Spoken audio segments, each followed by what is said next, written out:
Welcome to Advanced English Mastery, the podcast where we delve deep into the sophisticated nuances of the English language.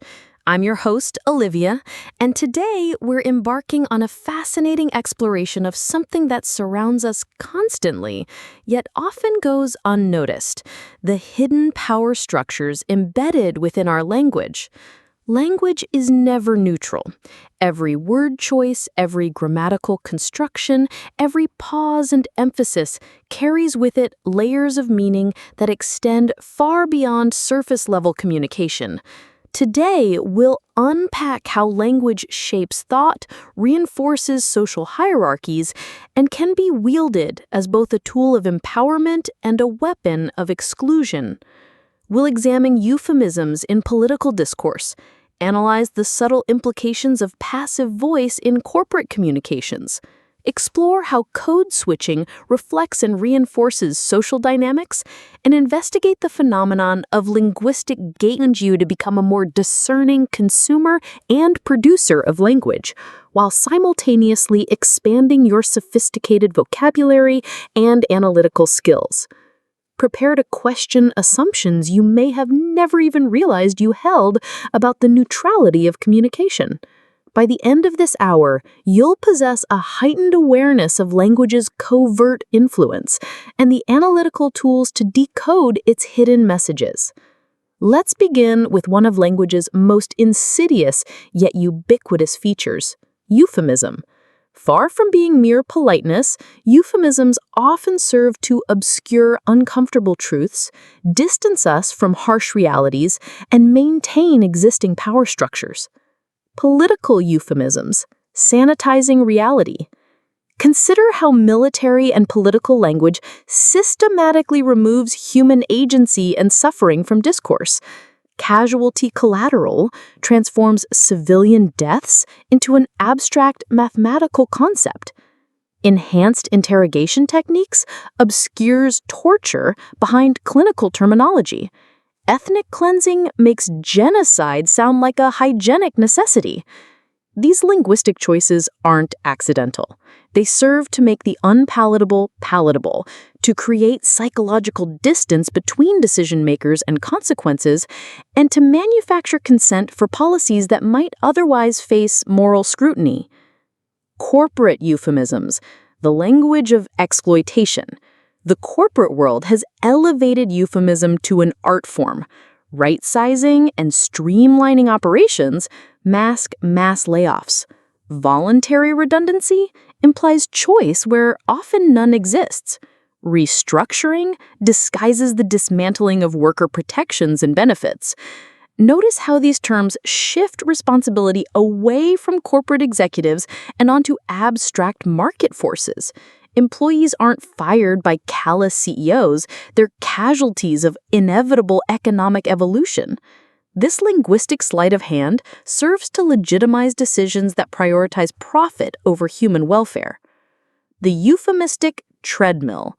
Linguist Steven Pinker coined the term euphemistic treadmill to describe how euphemisms gradually acquire the negative connotations of the words they replace, necessitating ever new circumlocutions.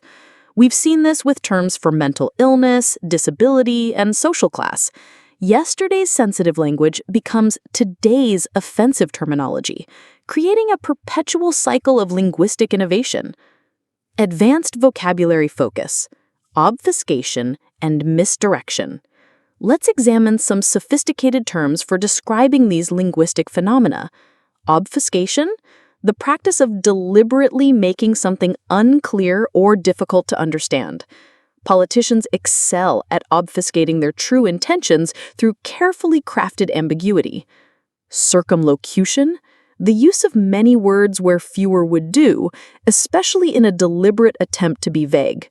Corporate communications often employ circumlocution to avoid legal liability. Doublespeak, language that deliberately obscures, disguises, or reverses meaning. George Orwell's concept remains frighteningly relevant in contemporary discourse. Semantic bleaching, the process by which words lose their original meaning through overuse or misuse. Terms like awesome and literally have undergone significant semantic bleaching. Critical analysis exercise. Consider these contemporary euphemisms and their implications. Gig economy versus precarious employment. Smart cities versus surveillance capitalism. Disruption versus market destabilization. Optimization versus cost cutting. Each euphemistic term frames the same reality in ways that serve particular interests. The question becomes, whose interests are served by each framing?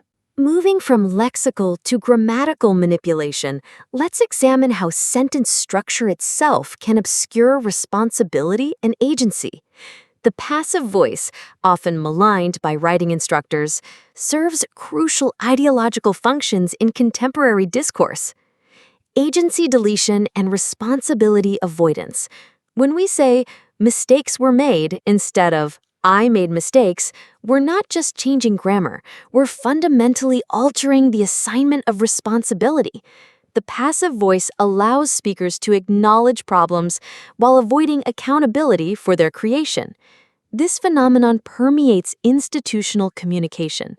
Police reports describe how shots were fired, rather than Officer Smith fired shots. Corporate statements announce that jobs will be lost, rather than we are eliminating positions. Medical discourse notes that the patient was not informed, rather than Dr. Jones failed to inform the patient. The passive voice in academic discourse. Interestingly, academic writing has traditionally favored passive construction for opposite reasons, to emphasize objectivity and remove personal bias. The experiment was conducted suggests universal validity rather than individual interpretation. However, this convention is increasingly questioned as scholars recognize that no research is truly objective, and passive voice can mask the researcher's role in shaping results. Media manipulation through grammar. News reporting provides fascinating examples of how grammatical choices reflect and reinforce bias. Compare these headlines. Police officer shoots unarmed teenager. Active voice, clear agency. Teenagers shot by police. Passive voice, reduced emphasis on police action. Teenager dies in police-involved shooting. Euphemism plus nominalization, maximum obfuscation. Each construction directs attention differently, influencing public perception of the same event. Advanced grammatical concepts. Nominalization, converting verbs and adjectives into nouns, often combined with passive voice to further obscure agency. The implementation of cost-saving measures versus management cut costs. Agentless passive, passive constructions that completely omit the agent, as in, decisions have been made, with no indication of who made them. Syntactic ambiguity, sentence structures that allow multiple interpretations, often exploited in legal and political contexts. Language variation isn't just about regional accents or colloquialisms. It's a complex system of social signaling that both reflects and reinforces hierarchical structures. Code switching, the practice of alternating between different language varieties, reveals the intricate relationship between linguistic competence and social power. The standard language ideology. The concept of proper English rests on a foundation of social prejudice disguised as linguistic objectivity. What we term standard English is essentially the dialect of educated, middle to upper class speakers, particularly those from certain geographic regions. This variety gains prestige not through inherent linguistic superiority, but through its association with economic and political power. When speakers of non-standard varieties are deemed articulate, a term rarely applied to standard speakers, the implication is that their natural linguistic competence is somehow unexpected or noteworthy. This reveals the deeply embedded assumption that certain groups lack inherent communicative ability. Professional code switching. Observe how successful professionals from non-dominant backgrounds master the art of code switching, seamlessly transitioning between community vernacular and corporate speak. This linguistic dexterity represents a form of cultural navigation that dominant group speakers rarely need to develop. The psychological toll of constant code switching cannot be understated.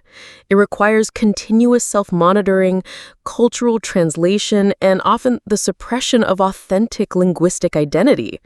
The failure to code switch appropriately can result in professional marginalization, regardless of technical competence. Academic English as gatekeeping. Academic English is as gatekeeping as any other form of code switching. Higher education perpetuates linguistic stratification through the valorization of abstract, nominalized prose, often criticized as unnecessarily complex. Academic writing conventions, extensive subordination, Latin-derived vocabulary, impersonal tone serve to exclude those without extended formal education while creating an aura of intellectual authority. Consider how the same idea can be expressed with varying degrees of accessibility. Academic register. The implementation of comprehensive pedagogical interventions necessitates a systematic evaluation of pre-existing institutional frameworks. Plain language. To improve teaching methods effectively, we need to examine how schools currently operate. The academic version isn't more precise or intellectually rigorous. It's simply more exclusive. Linguistic capital and social mobility.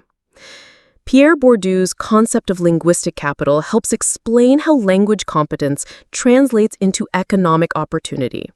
Those who master prestige dialects gain access to elite networks, educational opportunities, and professional advancement.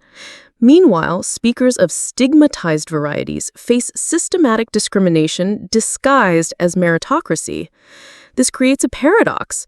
Linguistic diversity is simultaneously celebrated as cultural richness and penalized as professional deficiency. Society pays lip service to multilingualism while consistently rewarding monolingual conformity to dominant standards. Sophisticated terminology for language variation. Diglossia.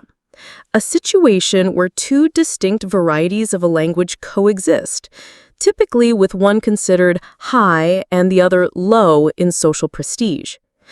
Linguistic prestige. The social value attributed to particular language varieties, often correlating with speaker status rather than linguistic features.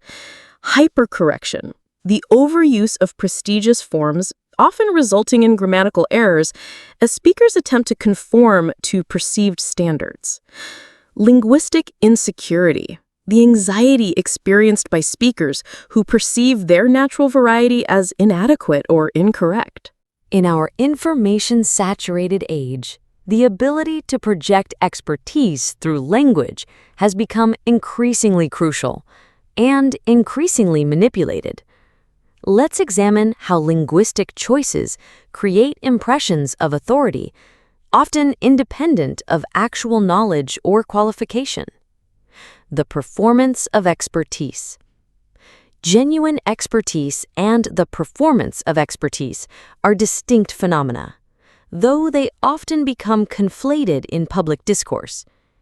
The linguistic markers of authority, technical vocabulary, measured delivery, abstract reasoning, can be adopted by those seeking to project competence they may not possess.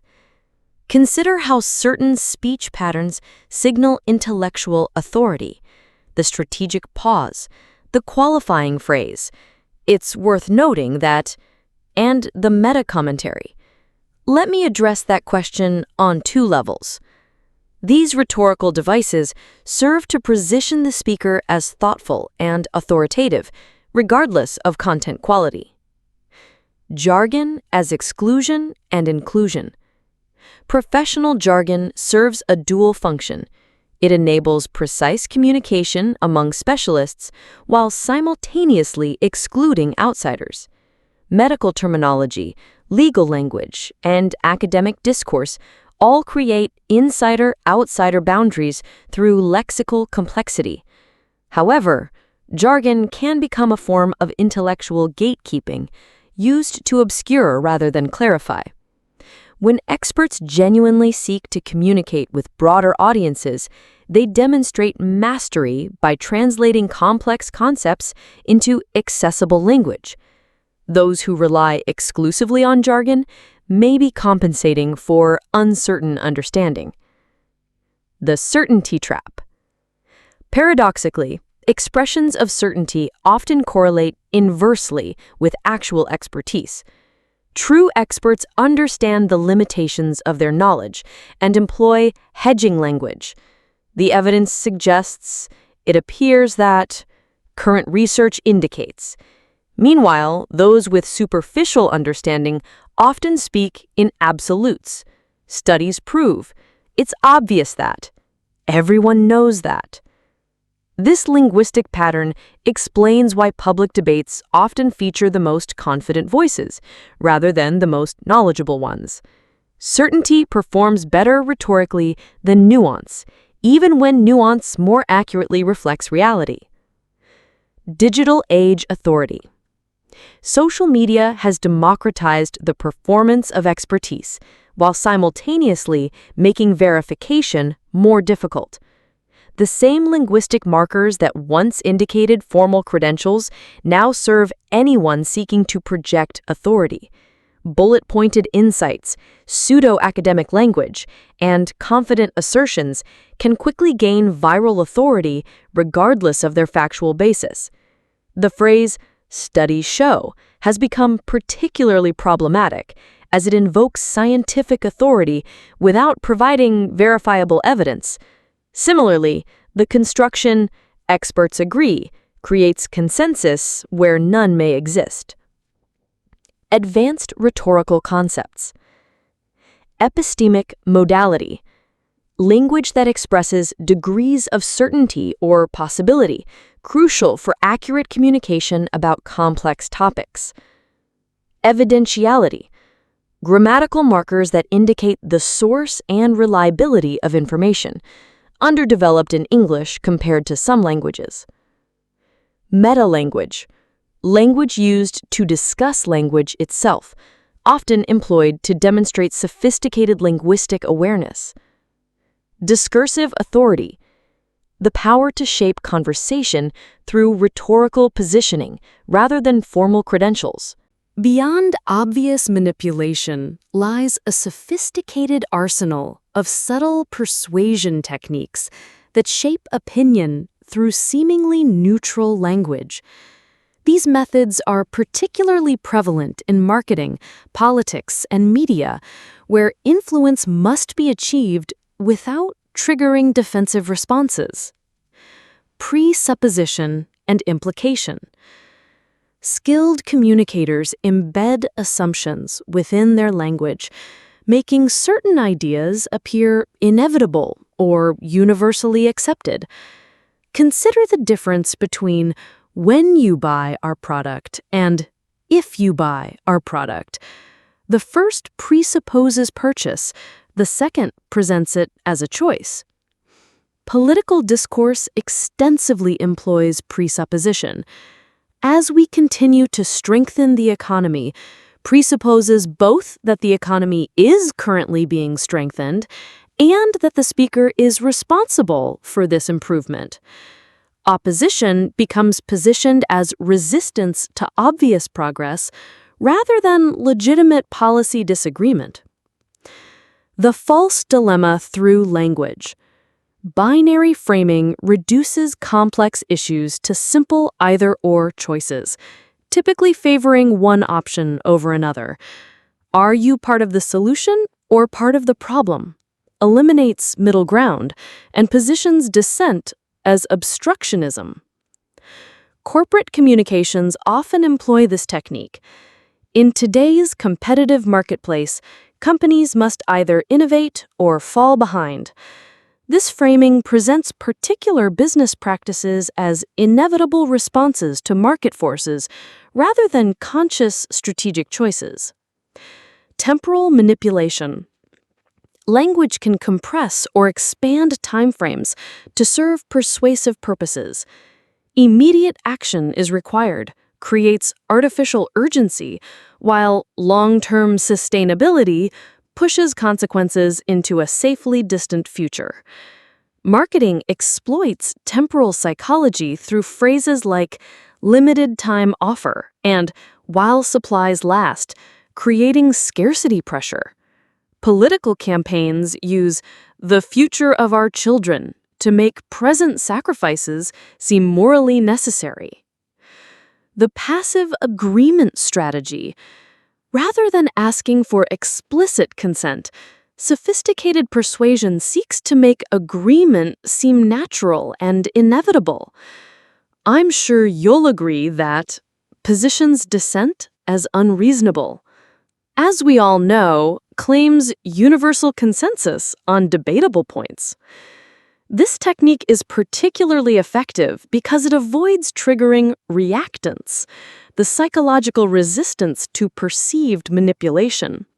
By treating agreement as assumed, it becomes socially awkward to disagree. Anchoring through language. The first piece of information presented in any discussion establishes an anchor point against which subsequent information is evaluated. Strategic communicators exploit this by presenting extreme positions first, making more moderate requests seem reasonable by comparison. While we could implement comprehensive changes, we're proposing these modest adjustments, frames significant alterations as reasonable compromises. The phantom extreme option makes the actual proposal appear moderate and sensible. Emotional contagion and linguistic mirroring. Sophisticated persuasion operates at emotional and subconscious levels. Skilled communicators mirror their audience's linguistic patterns, gradually introducing variations that shift perspective. This creates rapport while subtly guiding thought. Consider how effective politicians adapt their speech patterns to different audiences, not just vocabulary and accent, but rhythm, sentence structure, and emotional tone. This linguistic chameleon effect builds trust while maintaining persuasive flexibility. Advanced persuasion terminology. Cognitive dissonance exploitation. Presenting information that conflicts with existing beliefs, then offering resolution through compliance with the persuader's agenda. Semantic satiation. The temporary loss of meaning caused by repetition, sometimes used to drain opposition arguments of emotional force. Hypnotic language patterns. Grammatical structures that bypass critical thinking by overwhelming conscious processing capacity. Social proof manipulation. Using language to create false impressions of consensus or popularity. Case study. Climate change discourse. The evolution of climate change terminology illustrates sophisticated persuasion in action. Global warming became climate change to reduce resistance from those experiencing cold weather. Carbon footprint shifted responsibility from corporations to individuals. Clean coal and natural gas rebranded fossil fuels through positive associations, while environmental advocates employ their own persuasive techniques. Climate crisis increases urgency, renewable energy suggests infinite sustainability, and green jobs promises economic benefit alongside environmental protection. Neither side presents neutral information. Both shape perception through strategic linguistic choices that serve their respective agendas. The digital revolution has fundamentally altered how language functions as a tool of power and persuasion. Online communication creates new forms of linguistic manipulation while amplifying existing techniques through algorithmic distribution and echo chamber effects. The attention economy and language.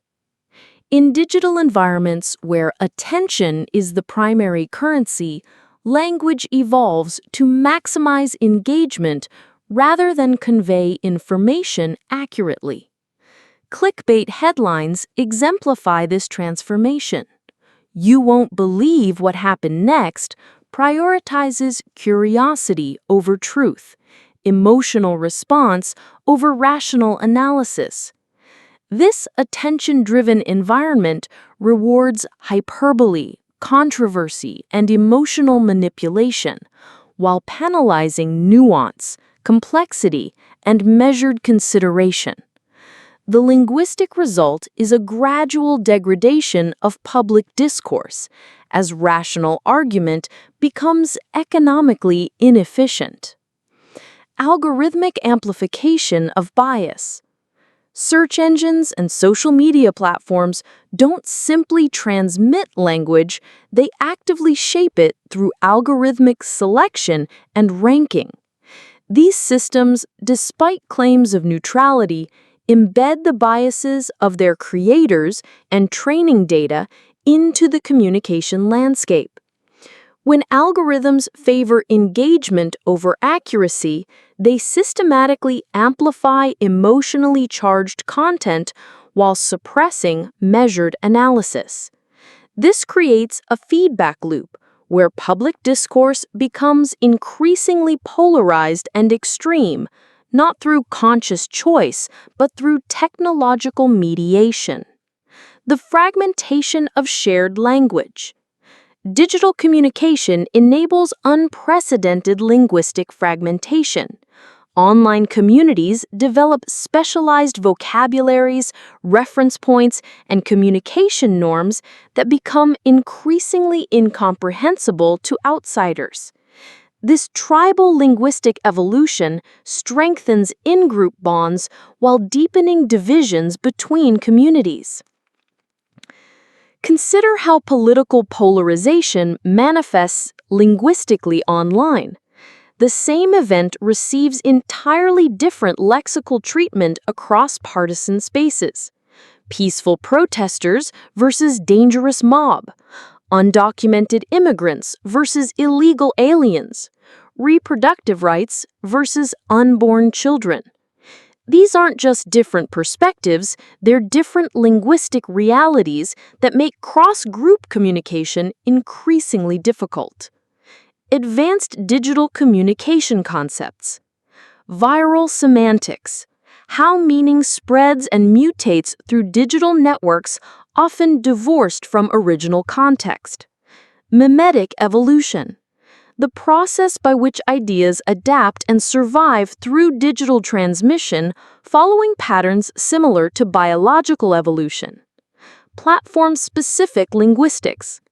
How different digital platforms shape language use through their affordances and constraints. Computational propaganda. The use of algorithms and automated systems to manipulate public opinion through strategic language deployment. Having explored various forms of linguistic manipulation, let's focus on developing the analytical skills necessary to identify and resist these techniques, while using language more ethically and effectively ourselves.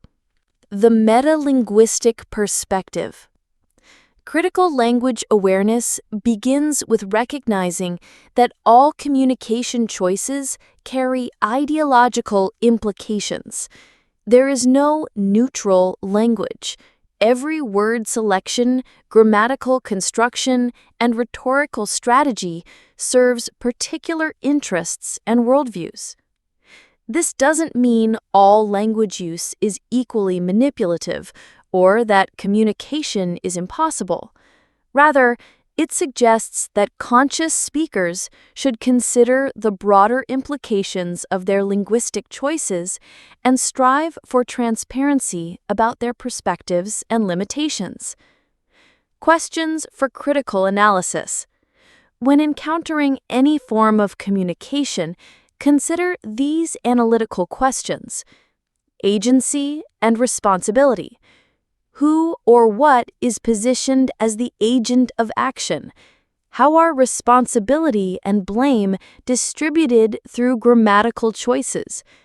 Inclusion and exclusion. What voices and perspectives are amplified or marginalized? How does vocabulary choice signal intended audience? Temporal framing. How are past, present, and future constructed? What assumptions about causation and inevitability are embedded in temporal language? Emotional appeals. How does the language attempt to shape emotional response? What feelings are encouraged or discouraged? Certainty and doubt. How certain or uncertain does the speaker claim to be? How does this match the complexity of the topic being discussed? Ethical communication practices. Developing critical awareness should lead to more ethical communication practices. This means acknowledging the limitations of your perspective and knowledge, using clear, accessible language when precision doesn't require complexity, making your assumptions and biases explicit rather than hiding them, avoiding linguistic techniques designed to bypass critical thinking, considering the power dynamics inherent in any communication situation. The ongoing challenge. Language analysis is not a skill you master once and apply mechanically thereafter. Context, power dynamics, and communication norms constantly evolve, requiring continuous critical engagement with linguistic choices, both your own and others. The goal isn't to become cynical about all communication, but to develop the sophisticated awareness necessary for navigating an increasingly complex linguistic landscape while maintaining your own ethical standards and analytical independence. Let's consolidate today's exploration by reviewing sophisticated vocabulary for discussing language and power, then considering how to apply these insights in professional and academic contexts. Essential terminology for language analysis. Discourse analysis. The study of language use in social contexts, particularly how power relationships are constructed and maintained through communication. Hegemonic discourse. Dominant ways of speaking and thinking that maintain existing power structures by appearing natural and inevitable. Linguistic ideology. Beliefs about language that serve to rationalize and perpetuate social hierarchies. Performativity. The concept that language doesn't just describe reality, but actively creates it through repeated use. Intersectionality. The recognition that multiple identity categories interact to create complex patterns of privilege and marginalization reflected in language use. Epistemic injustice. The wrong done to someone in their capacity as a knower, often through dismissing their credibility due to linguistic prejudice. Professional application. In professional contexts, this awareness enables you to recognize when your own linguistic choices might exclude or marginalize others. Identify manipulation techniques in business communications and respond appropriately. Communicate complex ideas accessibly without sacrificing precision. Navigate code switching requirements while maintaining personal authenticity. Advocate for clearer, more inclusive communication practices in your workplace. Academic and intellectual development. For academic and intellectual pursuits, critical language awareness helps you evaluate sources more effectively by analyzing their rhetorical strategies. Construct arguments that acknowledge their own limitations and perspectives. Engage with complex texts by identifying underlying assumptions and ideologies. Contribute to more nuanced and ethical scholarly discourse. Bridge academic and public communication more effectively. Continued learning. Language and power intersect with numerous academic disciplines: sociolinguistics, critical discourse analysis, rhetoric, anthropology, sociology, and political science. Each field offers additional tools for understanding how language shapes human experience and social organization. Consider exploring works by scholars like Norman Faircloth, Ruth Wodak, James Paul Gee, and Toon van Dyke for deeper engagement with critical discourse analysis. Their research provides frameworks for systematic analysis of language in social contexts. We've journeyed through the hidden landscape of linguistic power, examining how language shapes thought, reinforces hierarchies, and can be wielded for both empowerment and manipulation. From euphemisms that sanitize uncomfortable realities to digital algorithms that amplify bias, we've seen how communication is never neutral, but always serves particular interests and worldviews. The sophisticated vocabulary and analytical frameworks we've explored today aren't merely academic exercises, they're practical tools for navigating an increasingly complex communicative environment. In a world where information warfare and linguistic manipulation are increasingly sophisticated, critical language awareness becomes a form of intellectual self-defense. But awareness alone isn't sufficient. We must also commit to ethical communication practices that acknowledge our own limitations, make our assumptions explicit, and strive for clarity and inclusion rather than obfuscation and exclusion. Your challenge moving forward is to apply this critical lens consistently to your own language choices as much as to others. Notice how you use euphemisms, passive voice, and persuasive techniques. Consider whose voices your communication amplifies or marginalizes. Question the assumptions embedded in your most natural expressions.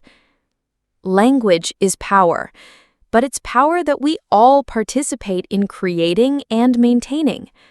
By becoming more conscious of how this power operates, we can work toward communication that serves human flourishing rather than human domination. Thank you for joining me on this intellectual exploration. Until next time, remain curious, stay critical, and remember that every word you choose shapes the world we inhabit together.